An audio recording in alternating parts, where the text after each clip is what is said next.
More than 4.5 centuries ago, this place was a small, sleepy village, and no one could imagine that this would one day serve as the capital of the Mughal Empire. Akbar decided to found a new city here.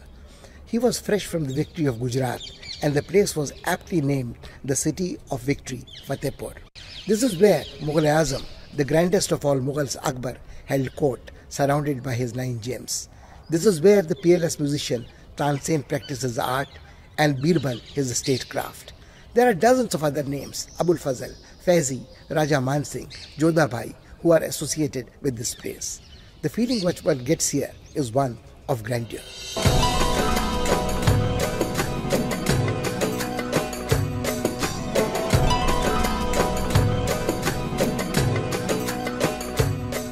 About 225 kilometers away from Delhi, the fort of Fatehpur Sikri is in Uttar Pradesh.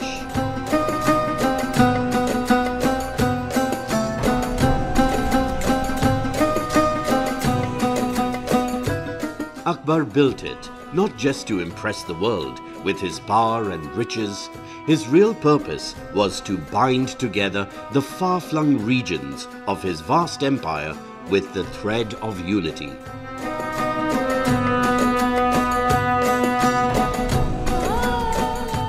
Although the beauty of the buildings here is breathtaking, they stir the soul and evoke in one the feeling that this is merely the overture before some spiritual discourse.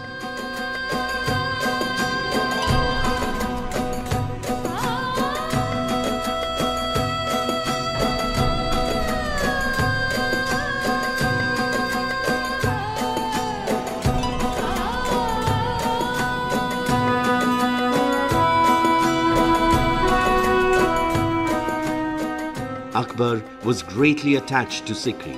2 of the happiest memories of his life are associated with Sikri: the conquest of Gujarat and the birth of his heir, Prince Salim.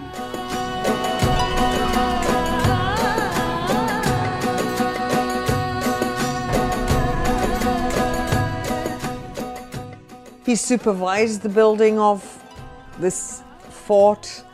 He had his son, which was the most important thing for him, which was the raison d'etre for him to build Fatehpur Sikri, and that he could visualize the fusion of the cultures exemplified in the architecture.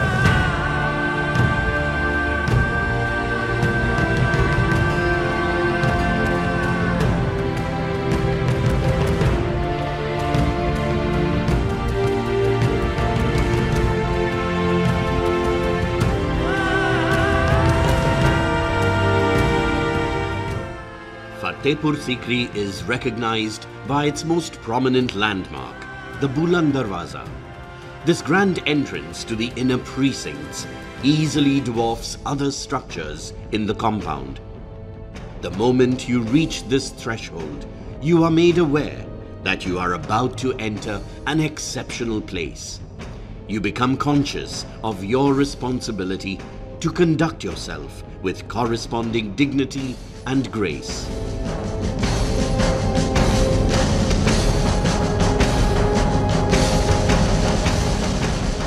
Gateways are actually statements, that symbolize power and authority of the space. When you're standing next to a gateway of that scale, it's the monumentality that strikes you, which is most impressive. And that's the entire idea of, someone entering or being at the entrance of a palace complex or fort.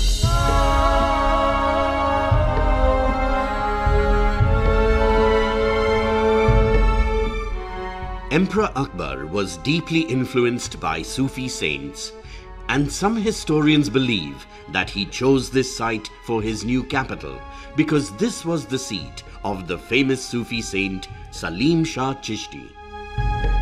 It was he who had forecast the birth of a worthy heir.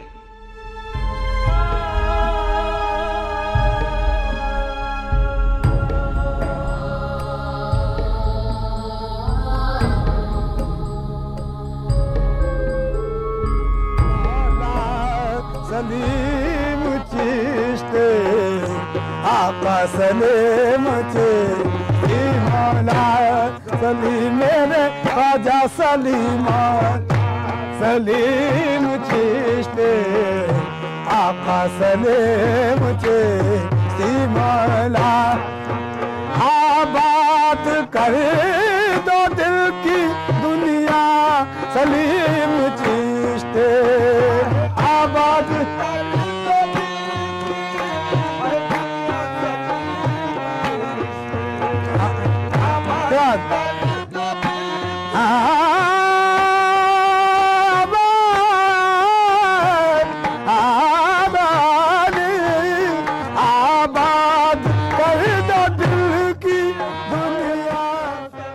दुनिया के कोने कोने से लोग औलाद की ख्वाहिश से तमाम विशेष मांगने के लिए यहाँ पर हाज़िरी देते हैं, मिन्नत का धागा बांधते हैं और उसके बाद जब उनकी मिन्नतें पूरी हो जाती हैं तो फातह ख्वानी करते हैं, तबरुकात बांटते हैं, प्रसाद बांटते हैं अपनी हैसियत के मुताबिक, और वो सिलसिला आज तक जारी है।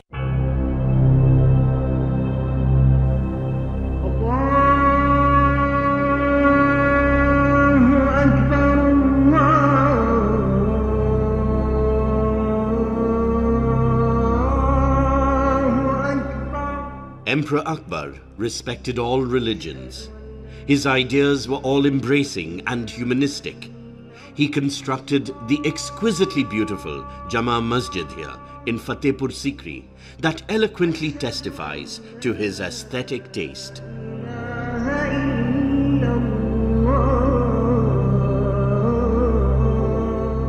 इस मस्जिद के अंदर चले जाइए तो आपको ये मालूम होगा कि आप किसी जैन टेम्पल में आ गए। आज भी जैन आर्किटेक्ट मौजूद है, हिंदू आर्किटेक्ट मौजूद है, डेजेंटिनी आर्किटेक्ट मौजूद है, महलों में बुद्धिस्ट आर्किटेक्ट मौजूद है।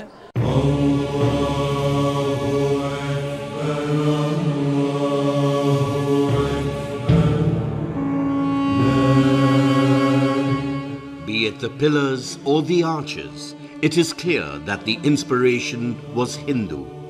You encounter motifs like a lotus at one place and a pitcher or bells at another.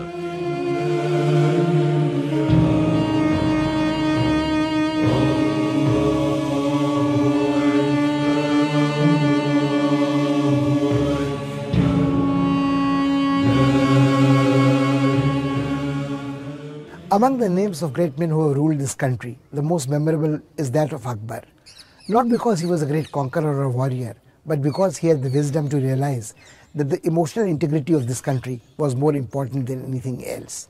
The political independence and geographical integrity could only be preserved as long as there was this emotional bonding. Here, dwelling in Fatehpur Sikri, he conceived of the policies of Deen Ilahi and Sulh Kul that promoted communal harmony and synthesis. Here, the buildings in Fatehpur Sikri reflect this thought.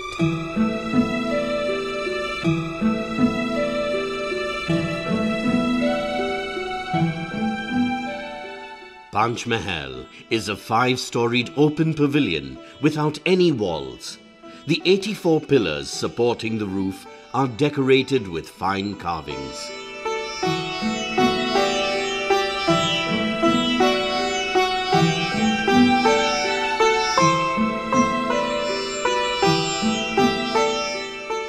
Although there is no record of the purpose it fulfilled, the beauty and serenity it exudes is unmatched. One experiences a sense of infinite open space. Man remains in communion with nature.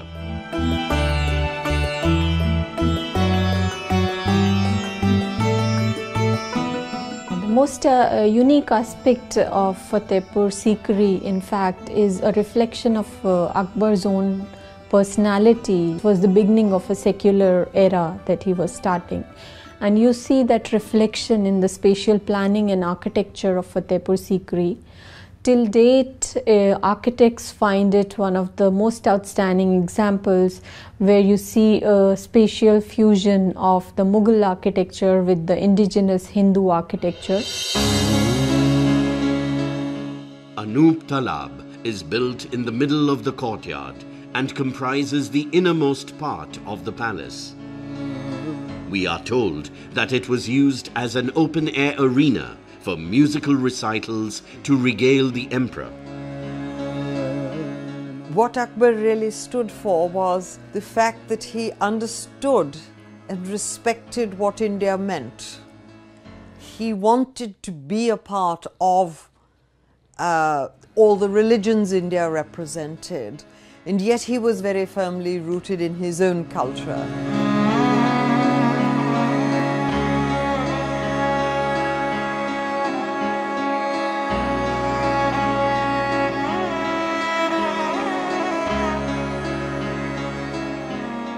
This sanctum was used by Akbar for his residential apartments. This also housed his library, where his priceless manuscripts and paintings were preserved.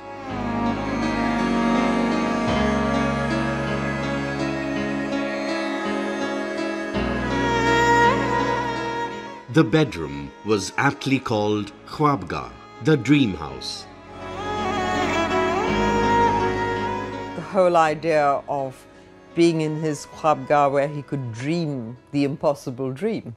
He could dream of a unification of all the faiths, of spiritual unity, of the multiple faiths of India coming together.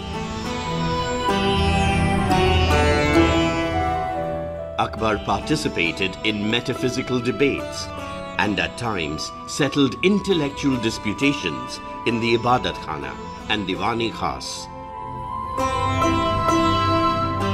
It was here that he founded Deen-e-Ilahi and formulated the policy of Sulh-e-Kul that established lasting peace between the Rajputs and the Mughals.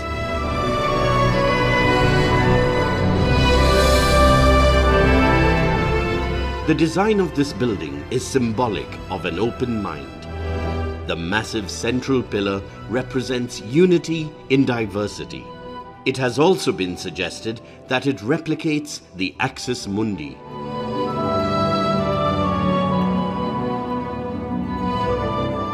The architecture of Diwan-e Khas seems to embody the characteristic features of Akbar's administration.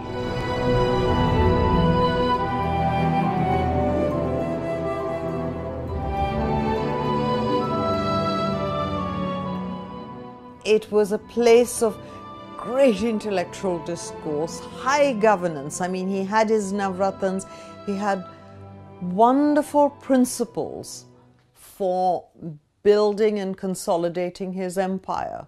This is where Akbar changed how the Mughals were going to rule India. It's where he defined inclusive systems of governance. He brought Jodhabai, he had his son. He celebrated his victories, he celebrated being the great Mughal emperor.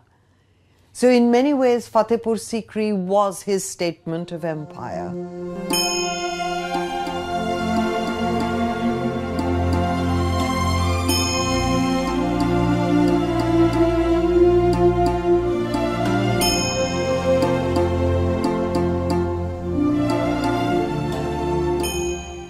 Jodha Mahal proves that the policy of Sulh-e-Kul was not confined to politics. Akbar really desired to introduce Hindu Rajput traditions in imperial public life. Relevant practices celebrating diversity, he felt, could reinforce unity and lead to emotional integration.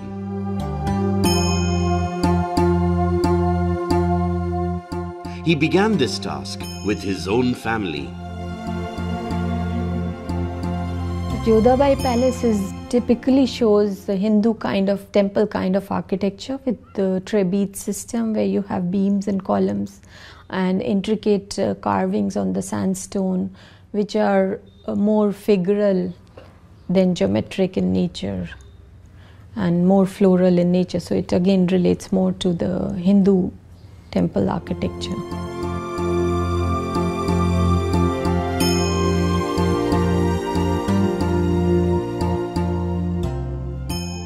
The style of Jodha Mahal is resilient and syncretic. One encounters here both the folk and classical elements.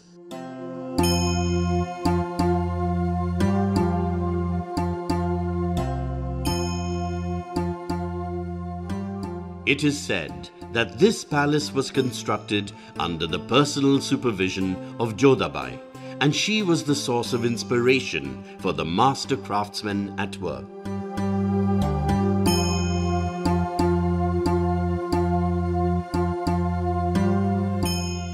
He genuinely loved Jodhabai, and he was genuinely determined to understand her culture and allow her to bring it to his court. So to that extent, he was not an oppressive husband or emperor. He sought the marriage of the two cultures out of love of his wife. This is a small kitchen known as Jodha's kitchen. It is said that a variety of recipes from various regions were prepared here. History also records the kind of kitchen areas which was right in front of the Birbal house, and the kind of cooking that was used to happen there, with the number of, with a variety of spices, cooks from all over the world who would be creating all this.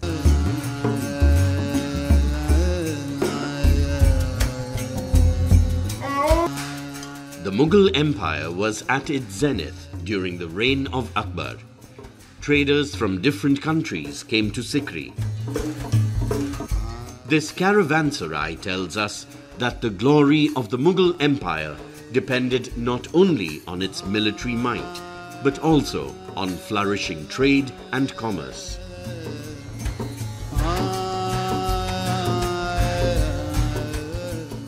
Idea of bringing the great faiths of India together in a single forum. He must have dreamt of an India far greater than what the tenets of any religion were, or what the tenets of governance were. And so he was light years ahead of his time as a visionary king.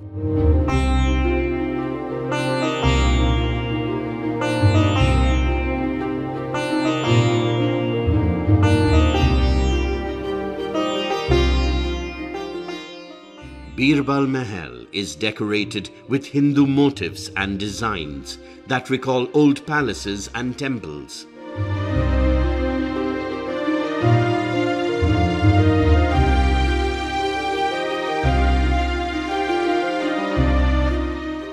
Raja Birbal's name is inseparable from Emperor Akbar's. Anecdotes project him as a wit and court jester. In fact, Birbal was an able administrator and greatly respected by his sovereign. When Akbar founded Din-e-Ilahi, Birbal was the first convert.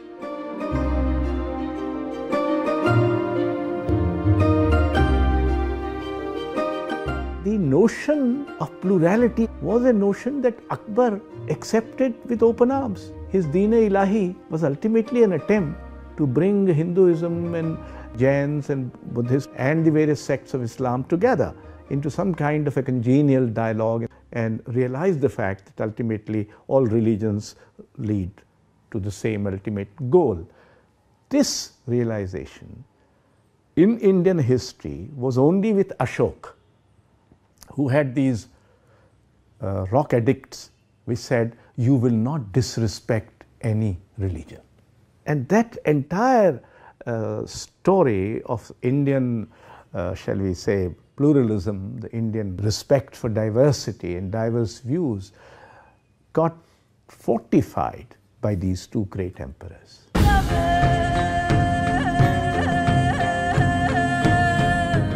Diwan-e-Am is an open courtyard where Akbar gave audience to his subjects.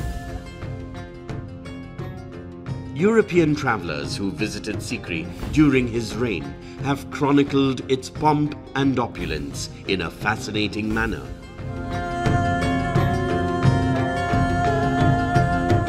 But for the brief shining moment that he held court in Fatehpur Sikri, it was at its most learned, at its most cultured, and perhaps at its pinnacle.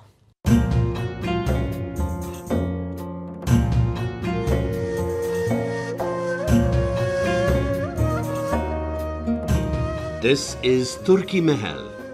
Akbar was very excited and enthusiastic about his new capital. Indigenous artists and craftsmen were invited from various places to contribute to the building of Fatehpur Sikri. Whatever took the emperor's fancy was recreated here.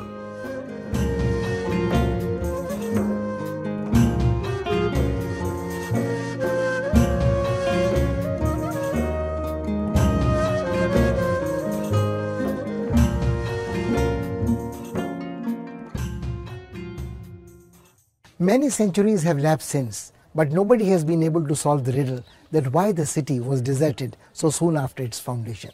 Some say it was the curse of the Sufi saint, whose meditation was disturbed by the hustle and bustle of the newly found capital, the movement of the army and the troops and the guards. Some others have suggested that Akbar himself tired of his new toy. His mind was distracted. He wanted to conquer Kabul and found it prudent to shift the capital to Lahore, where from the military campaign in the northwest could be conducted much better. Some historians have suggested the flaw lay in the original design. Nobody in the early enthusiasm had cared to find out whether there was enough water around to sustain a population of a capital. Whatever be the reason, the city was deserted, the forest took over. But the work started here in Fatehpur Sikri never stopped. The seed planted struck roots, deep roots in the soil of this land, and the branches spread out. We see the reflection of Fatehpur Sikri in succeeding centuries in many parts of India, of cultural synthesis, of communal harmony. The priceless heritage was preserved and maintained.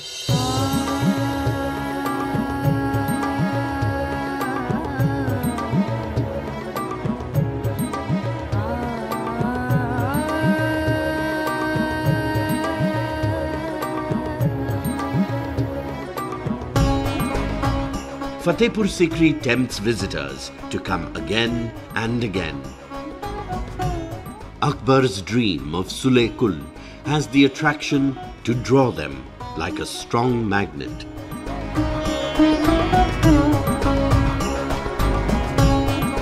If I go to Fatehpur Sikri as a tourist, I would love to be able to understand and feel the dreams that Akbar dreamt, and to be able to understand the multiple layers at which life must be lived. There must be high sport, there must be great intellectual discourse, there must be profound spiritual belief. There must be everything. When we visit Fatehpur Sikri, we need to dream, because it would be as relevant today as it was then.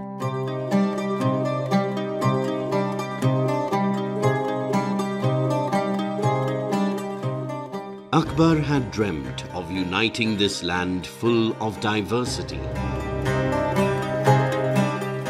One day, he marched out towards the frontier, to the northwest, to extend the boundaries of his empire, never to return.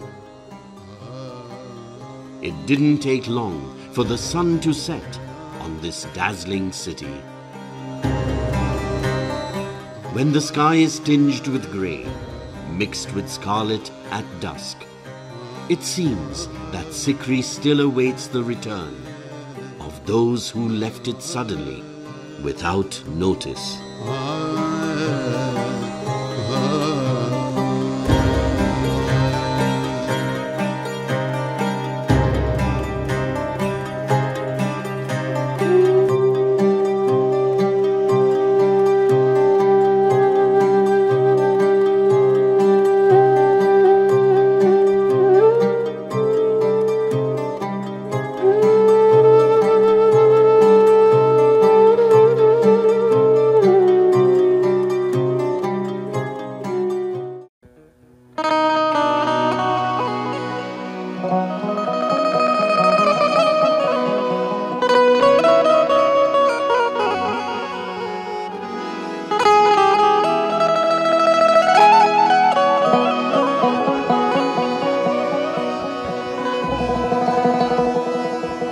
Khwaja जी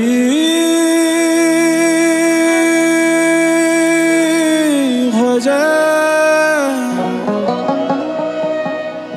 ख्वाजा जी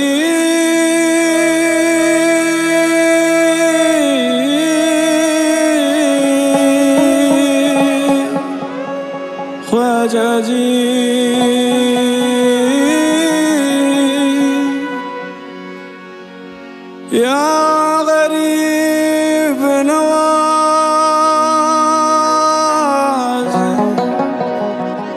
या गरीब नवाज,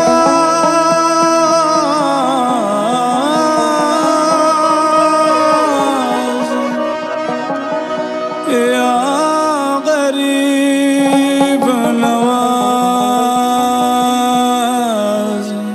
या गरीब नवाज।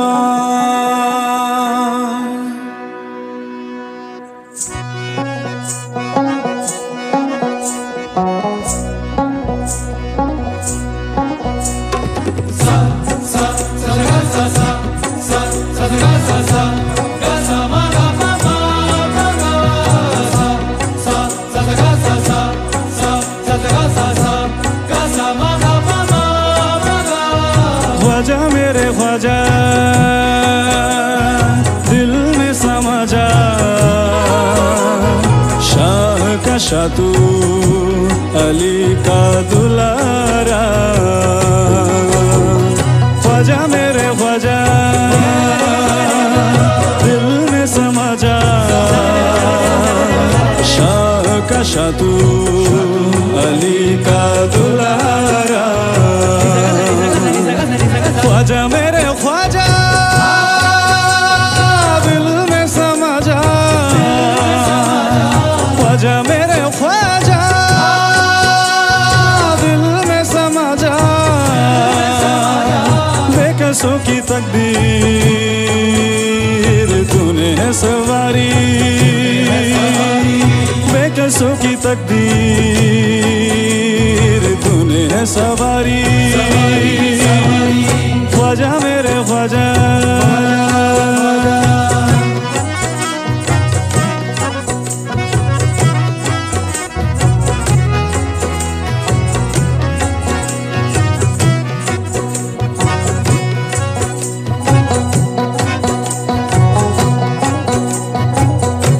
तेरे दरबार में ख्वाजा नूर तो है देखा, तेरे दरबार में ख्वाजा सर झुकाते हैं औलिया।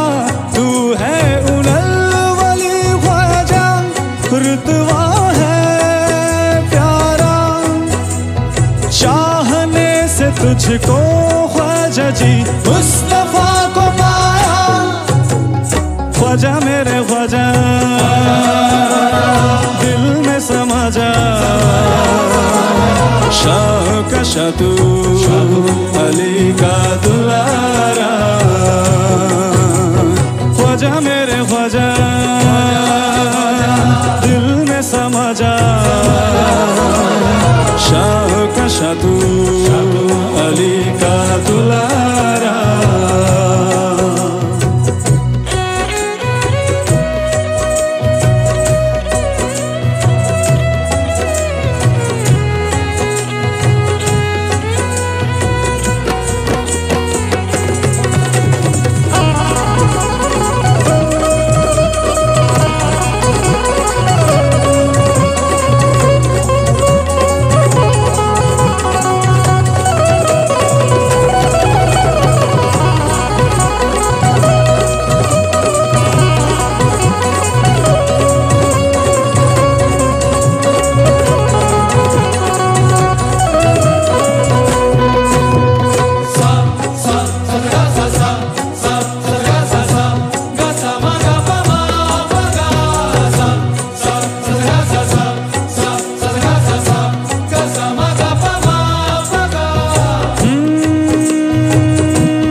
जितना भी रश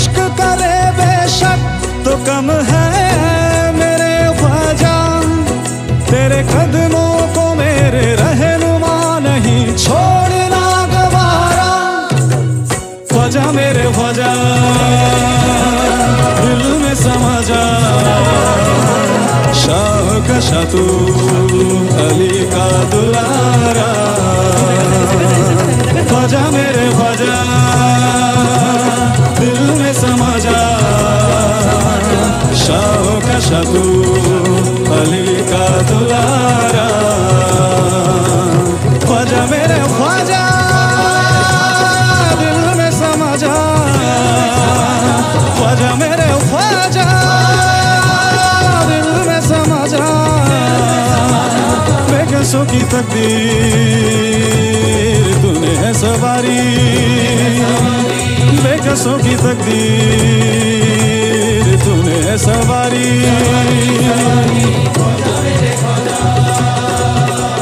ख्वाजा जी ख्वाजा ख्वाजा जी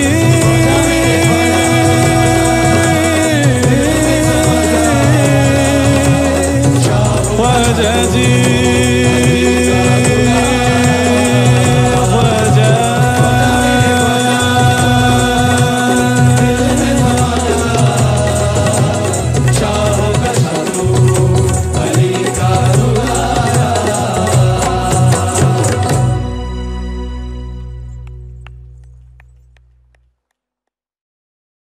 तेरे दरबार में दिल थाम के वो आता है जिसको तू चाहे है नबी तू बुलाता है तेरे दर पर सर झुकाए मैं भी आया जिसकी बिगड़ी आए नबी चाहे तू बनाता है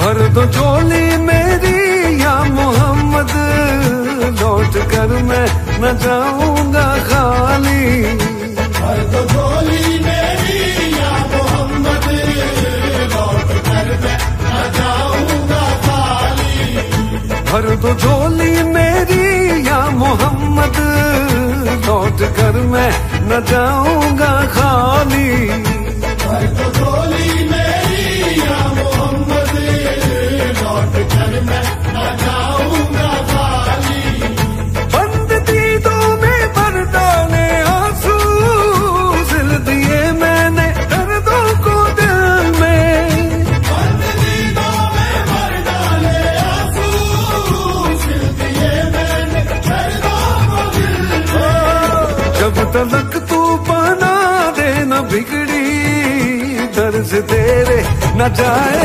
सवाली भर दो झोली मेरी या मोहम्मद लौट कर मैं न जाऊंगा खाली खाली आका जी भर दो झोली हम सबकी भर दो झोली नबी जी भर दो झोली मेरी सरकारे मदीना लौट कर मैं न जाऊंगा खाली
तलक तू बना देना दिल की दर्द तेरे न जाए सवाली।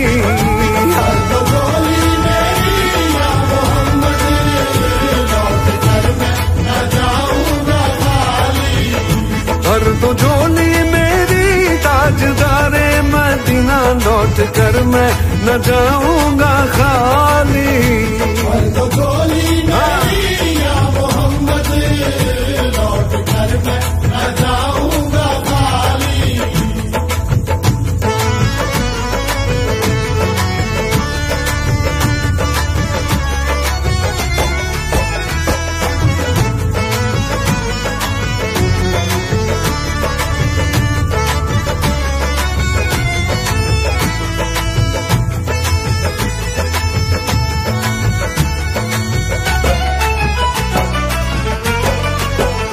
जानता है ना तू क्या है दिल में मेरे बिन सुने गिन रहा है न तू धड़कने। जानता है ना तू क्या है दिल में मेरे बिन सुने गिन रहा है न तू धड़कने। आह निकली है तो चांद तक जाएगी तेरे तारों से मेरी दुआ आएगी। आह निकली है तो चांद तक जाएगी तेरे तारों से मेरी दुआ आएगी। ऐ नबी हाँ कभी तो सुबह आएगी जब तलक तू सुनेगा न दिल की दर्द से तेरे न जाए सवाली। भर दो झोली मेरी या मोहम्मद लौट कर मैं न जाऊंगा खाली। तरस का तरस मुझ पे आका अब लगा ले तू मुझको भी दिल से। तरस का तरस मुझ पे आका अब लगा ले तू मुझको भी दिल से। जब तलक तू मिला देना बिछड़ी दर्द से तेरे न जाए सवाली। भर दो झोली मेरी या मोहम्मद लौट कर मैं न जाऊंगा खाली। भर दो झोली आका जी भर दो झोली हम सब की भर दो झोली नबी जी भर दो झोली मेरी सरकारे मदीना लौट कर मैं न जाऊंगा खाली।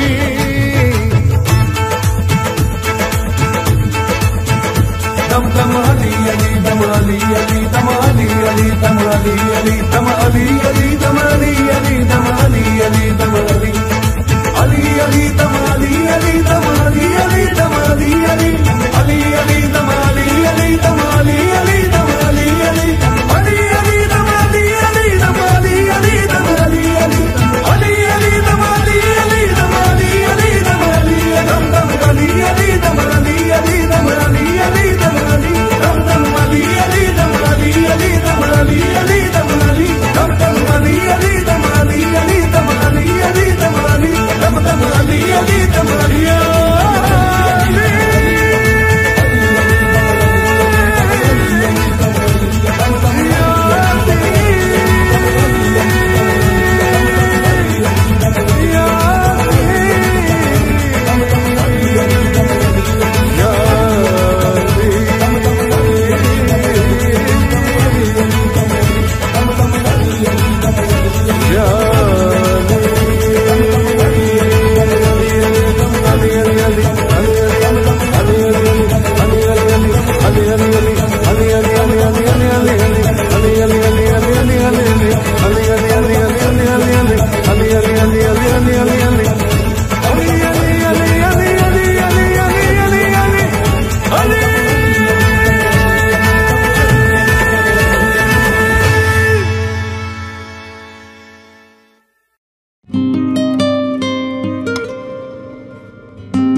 दिल किसी से लगा कर तो देखो, तुम्हें दिल लगी भूल जानी पड़ेगी।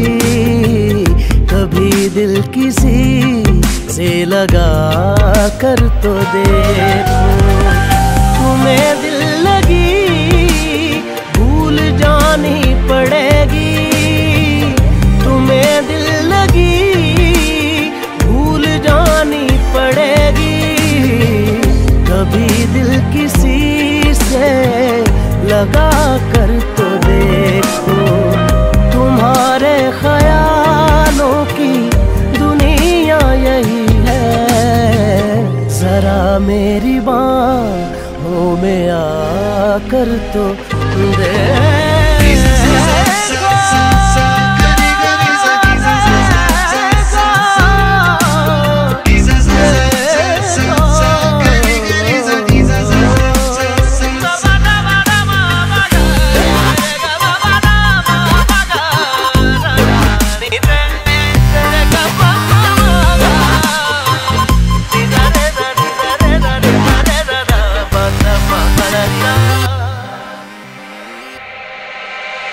देख के मुझे क्यों तुम देखते नहीं, यारा ऐसी बेरुखी हाँ सही तो नहीं। रात दिन जिसे मांगा था दुआओं में, देखो गौर से कहीं मैं वही तो नहीं। मैं वो रंग हूँ जो चढ़ के कभी छूटे ना, मैं वो रंग हूँ जो चढ़ के कभी छूटे ना दामन से। तुम्हें प्यार से प्यार होने लगेगा, तुम्हें प्यार से प्यार होने लगेगा। मेरे साथ शामें बिता कर तो देखो।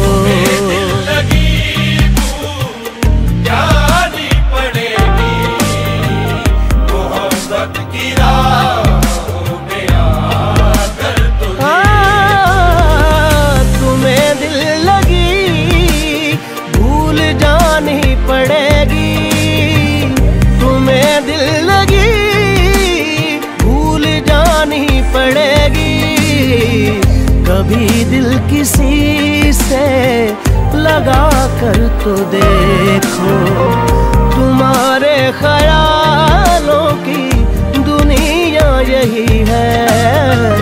जरा मेरी बाहों में आ कर तो देखो।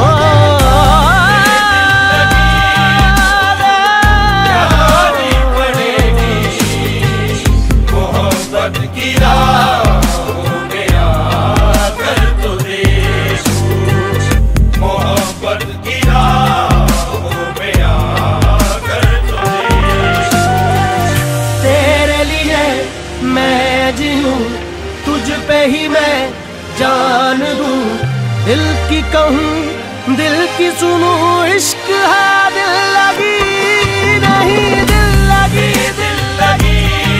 नहीं, जानी पड़ेगी मोहब्बत की राहों में आकर तो देखो, मोहब्बत की राहों में आकर तो देखो।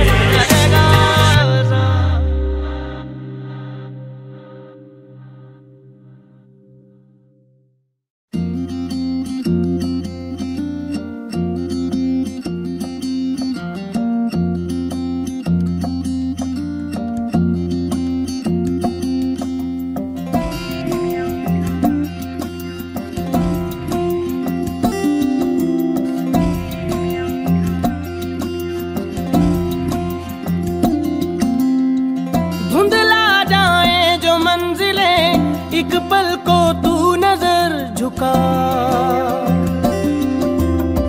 झुक जाए सर जहां वहीं मिलता है रब का रास्ता।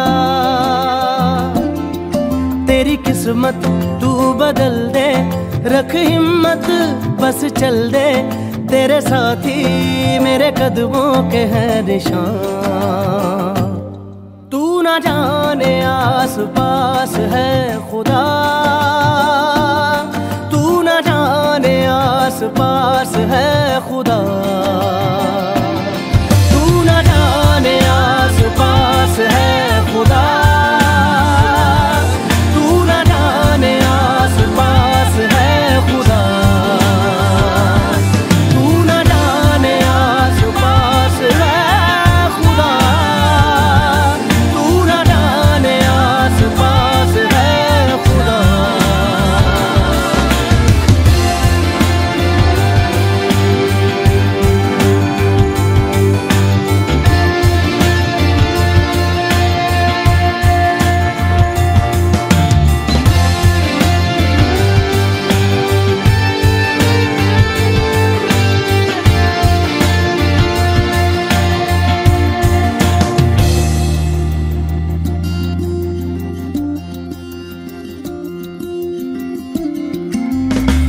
खुद पे डाल तू नजर, हालातों से हार कर कहाँ चला रे, हाथ की लकीर को मोड़ता मरोड़ता है हौसला रे। तो खुद तेरे ख्वाबों के रंग में तू अपने जहां को भी रंग दे, कि चलता हूँ मैं तेरे संग में। हो शाम भी तो क्या, जब होगा अंधेरा तब पाएगा दर मेरा, उस दर पे फिर होगी तेरी सुबह। तू ना जाने आस पास है खुदा, तू ना जाने आस पास है खुदा, तू ना जाने आस पास है खुदा, तू ना जाने आस पास है खुदा।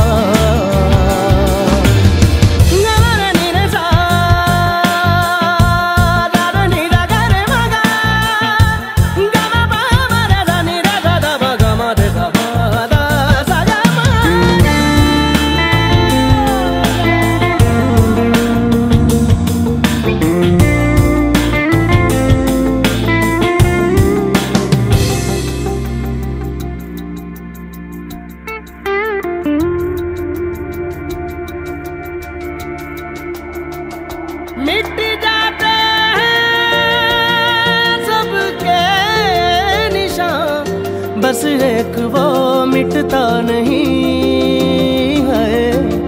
मान ले जो हर मुश्किल को मर्जी मेरी है।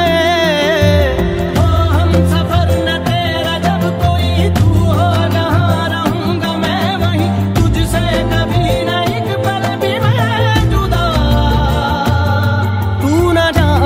आस पास है खुदा, तू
तरफ छोड़ कर फिर तू झुका करके नजर रखना मेरे कांधे पे सर जिंदगी कुछ तो बता जिंदगी अपना पता जिंदगी कुछ तो बता जिंदगी अपना पता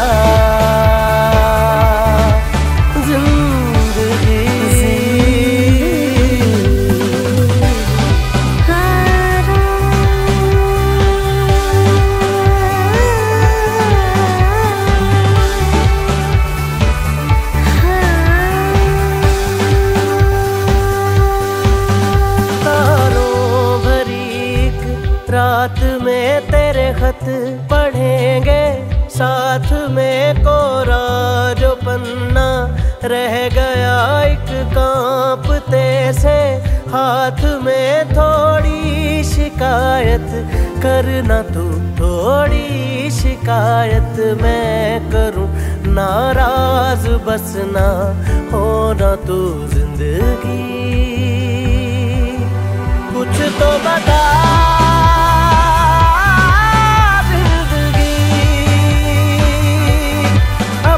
पता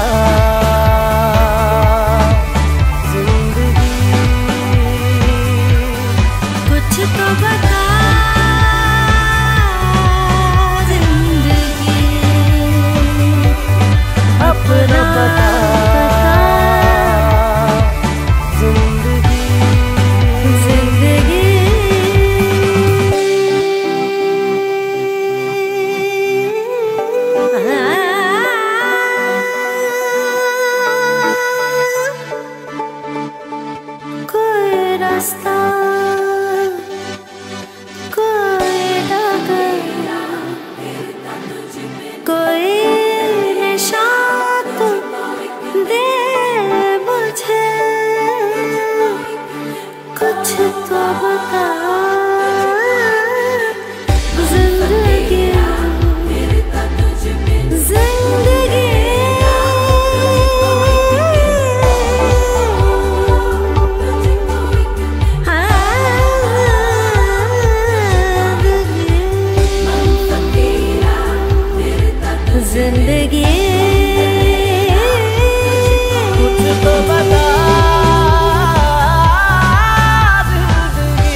यादां तेरियां दियां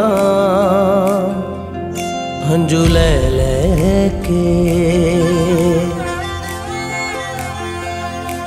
रोने आसी कल्ले राती उस चन्न थले बह के यादां तेरियां दियां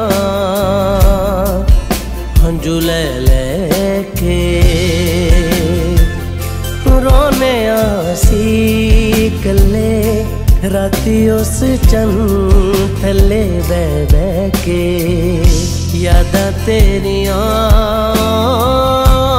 दियां हंजू ले के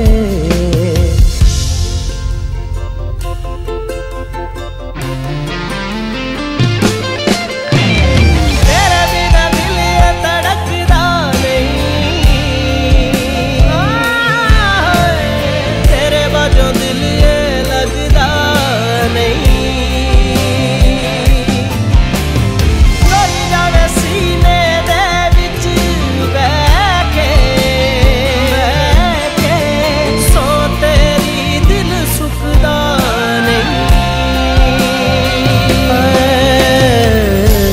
तुझे भी पता मुझे भी पता ये जो भी है दिल की हैं गलतियाँ। तुझे भी पता मुझे भी पता ये जो भी है दिल की हैं गलतियाँ। हम हैं बेकसूर हो गए दूर दूर मरना जाए वो छोड़े सह सह के यादां तेरियां दियां हंजू ले लेके यादां तेरियां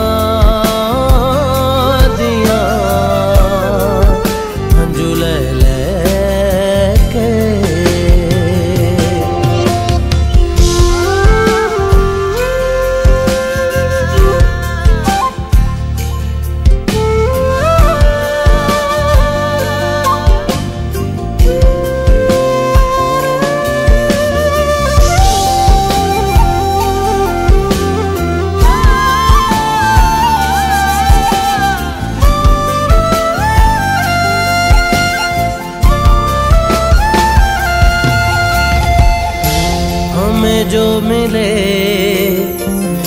ये जो फासले मर्जी नहीं हमारी रब के हैं फैसले।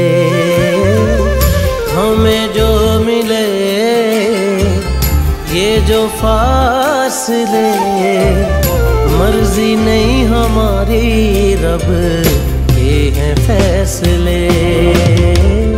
हाथों की लकीर जो मोड़ देती हीर रांझा आता नहीं ख्यालों में रह के यादां तेरियां दियां हंजू ले लेके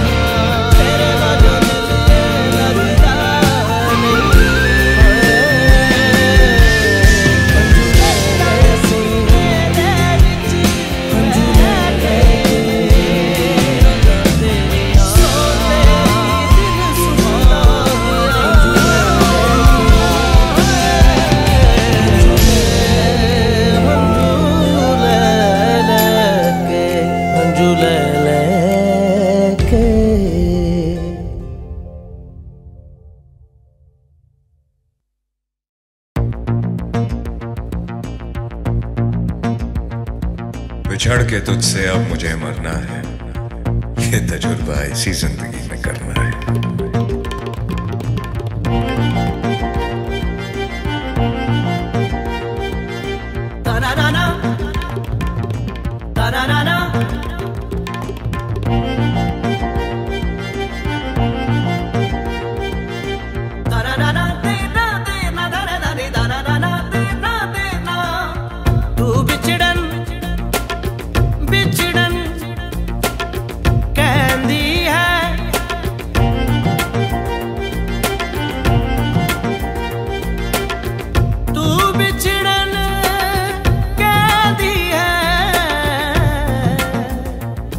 बिछड़े तो जी ना पाएंगे, बिछड़े तो जी ना पाएंगे, बिछड़े तो ना जी पाएंगे, बिछड़े तो जी ना पाएंगे, बिछड़े तो जी ना पाएंगे। दूर जाने से भी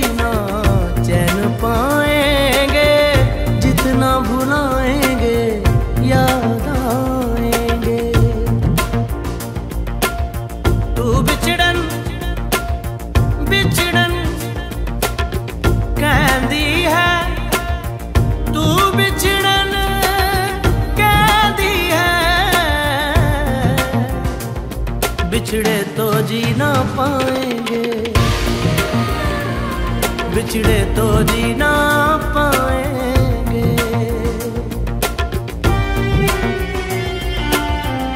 सारे गा पा, सारे गा पा।